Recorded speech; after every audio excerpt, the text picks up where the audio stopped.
최근에 많은 분들이 해외여행을 떠나면서 항공기를 이용하는 경우가 늘고 있는데요. 이 항공기는 기상에 많은 영향을 받습니다. 특히 영향을 많이 주는 게 안개이고요. 비나 태풍 그리고 눈도 영향을 준다고 합니다. 그런데 특히 항공기의 안전에 영향을 주는 게 바로 난류 현상이라고 하는데요. 이 난류는 고고도에서 발생을 하고 또 항공기에 위험을 끼치는 경우가 많다고 합니다. 오늘은 난류와 연관된 경제 이야기 들려드리겠습니다.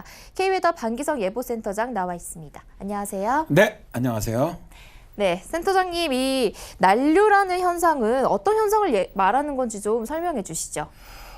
통상 항공기상에서 말하는 난류는 지상과 상공에서 나타납니다. 지상에서는 바람의 급변이라든가 풍속의 급작스러운 증가로 항공기 이착륙에 영향을 주는 것을 말하고요.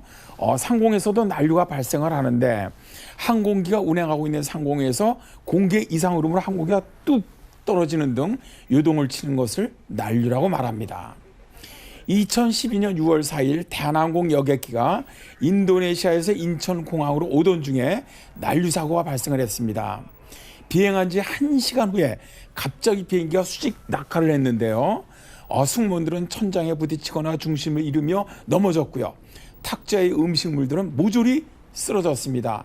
단 5초에 불과했지만 평화롭던 비행기가 순식간에 아수라장이 되었습니다. 다행히 비행기는 바로 안정을 찾았지만 승객 10여 명이 부상을 당했었죠. 자주는 아니지만 외국에서는 항공기 난류 사고로 목숨을 잃는 경우도 종종 있습니다. 네, 실제로 비행기를 타보면 그 비행 중에 안전벨트를 매라고 그 경고 방송이 나올 때가 바로 그 난류를 만났을 때라고 하던데요. 이 난류와 경제도 상관관계가 있다고요? 제가 먼저 앵커님에게 좀 질문을 하나 해보겠습니다. 네. 항공기 좌석을요 앞에서부터 뒷부분까지 하나, 둘, 세 개 부분으로 나누었다고 하고요. 네. 이때 난류의 영향을 가장 적게 받는 부분이 어디일까요? 글쎄요, 저도 잘 모르겠지만 중간 부분이 아닐까요?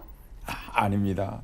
난류의 영향을 가장 적게 받는 부분이 항공기 앞부분입니다. 네. 그러니까 항공기 앞부분이 비행 중 난류 사고로 부상을 입을 확률이 가장 적다는 건데요.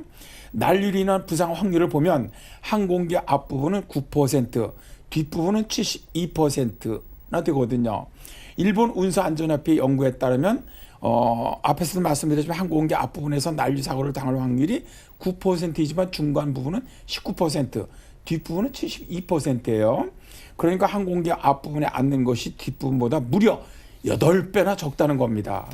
그래서 일본 운수안전협회에서는 가능하면 앞좌석에 앉는 것이 난류 사고 확률이 낮다라고 주장을 합니다. 네, 말씀을 들어보니 그런 소위 우리 비행기의 퍼스트 클래스나 비즈니스 클래스가 앞부분에 있는 것도 이 난류와 영향이 있겠네요. 딩동댕입니다. 네. 역시 앵커님 대단하십니다. 사실 제가 난류와 경제 이야기를 말씀드린다고 했던 것도 비싼 가격을 낸 고객에게 편안하고 좋은 좌석을 배정하는 것은 당연한 경제적인 원리입니다.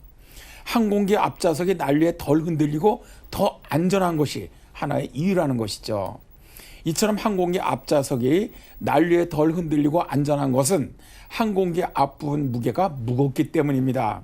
엔진이나 조종관 등이 있어서 무거운데 반해 꼬리 부분은 매우 가볍거든요. 난류의 유동은 가벼울수록 흔들림이 심해집니다. 반드시 퍼스트나 비즈니스 클래스 좌석을 선택하실 필요는 없습니다. 좌석을 조금 빨리 선택하셔서 중간 앞부분으로만 가셔도 난류 사고를 줄일 수 있거든요. 저도 이런 방법을 사용합니다. 네. 그러면 항공기에서 난류 사고를 줄일 수 있는 팁도 있을까요? 가장 중요한 것은요. 안전벨트 경고등이 켜지면 기내에서 이동을 하지 않으셔야 합니다. 이동 중이시면 바로 좌석으로 들어가서 안전벨트를 매고요.